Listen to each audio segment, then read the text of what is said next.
Right now, thanks to a challenge gift, your donation to CitizenLink can effectively be doubled. $50 can have the impact of $100. Just click on the banner on CitizenLink.com.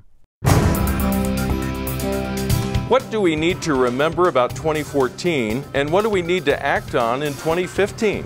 This is the CitizenLink Report. I'm Stuart Shepard, along with our President and CEO, Tom MInnery. Hi, Tom. Hi, Stuart. Let's talk about what happened just a month ago. Just about everything that we're going to talk about in 2015 at the federal level will play out in part because of what happened just about a month ago. Well, Stuart, it was indeed a very strong election for conservatives, a wave election, as the pundits talk about it.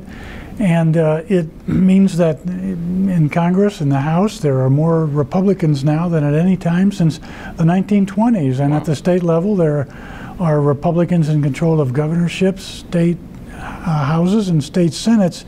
The whole thing in nearly half the country, 23 states. We have not had an opportunity like this in a long time, but it's only an opportunity.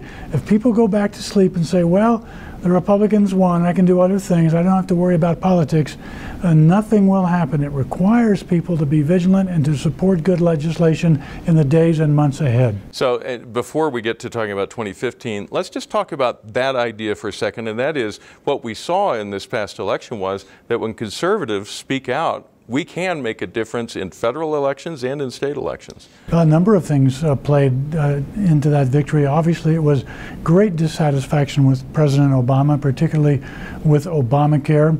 It was, this is interesting. Harry Reid, the Senate liberal majority leader, had prevented votes on anything that the President Obama did not like. What that meant was the only time senators got to vote was when they were voting on something that Obama wanted. And so 97, 98% of the time, people on the Democratic side were voting with President Obama on bills. President Obama turned out to be highly unpopular, and that was a big drag on the success of Democrats.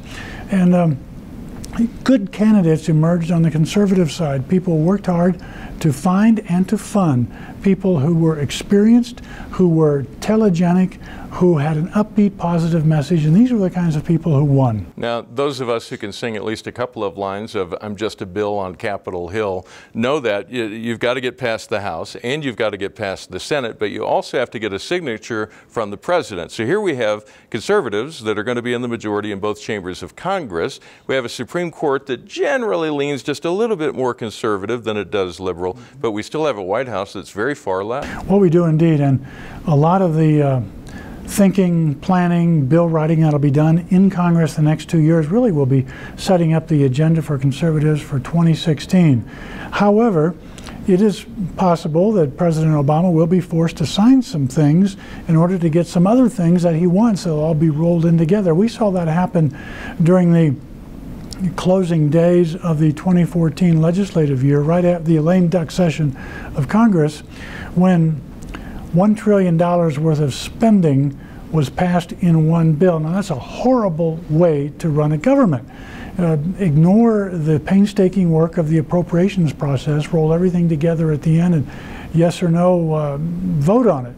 Terrible. However, there were some good things conservative principles called for, good things that Republicans voted for, which made the liberals in Congress howl in pain. Nonetheless, the president signaled his support and has supported that huge measure. So there are small steps forward. We're also going to be seeing quite a bit of action at the state level thanks to the change in power in quite a few states around the country, particularly when it comes to religious freedom. Tell us what we can expect. Well, indeed. In slightly more than half the country, the laws protecting religious liberty need to be enhanced. What does that mean? It means that if I own a business and I cater to the wedding industry, and I don't want to participate in a particular wedding, same-sex wedding, I ought to be able, based on my sincerely held religious belief, politely to decline that business. Now, it's been difficult getting those bills passed. Are these some kind of highly discriminatory acts of state legislatures if these bills pass? Absolutely not. Such a bill has been in place since the early 90s at the federal level, the Religious Freedom Restoration Act. It was passed by a Democrat majority Congress, signed into law by President Clinton. And so these are very reasonable applications of legal principle that we think ought to pass state house to state house to state house. So we'll be working hard on doing that. Tom, what can all of us do to help good things happen in 2015? Well, pay attention. We will be letting people know when the time is to raise your voice, make pressure felt on legislators who need to be goaded a little bit to pass good legislation, because sometimes, many times, the bills that we support are not those that are uncontroversial. Issues of life, religious liberty, and marriage can have controversy surrounding them, as everybody knows. But pat yourself on the back. You have done a wonderful job with the results of the 2014 election by paying attention, by seeking out intelligent, good candidates, and by taking the time to vote. We would not be where we are without the faithful participation of so many of you. So thank you very much. All right, and we'll be in touch with you along the way and let you know what we know as it comes up. Tom, thanks for that summary, very helpful. Oh, you're welcome. And thank you for watching. You may always write to us at mail@citizenlink.com.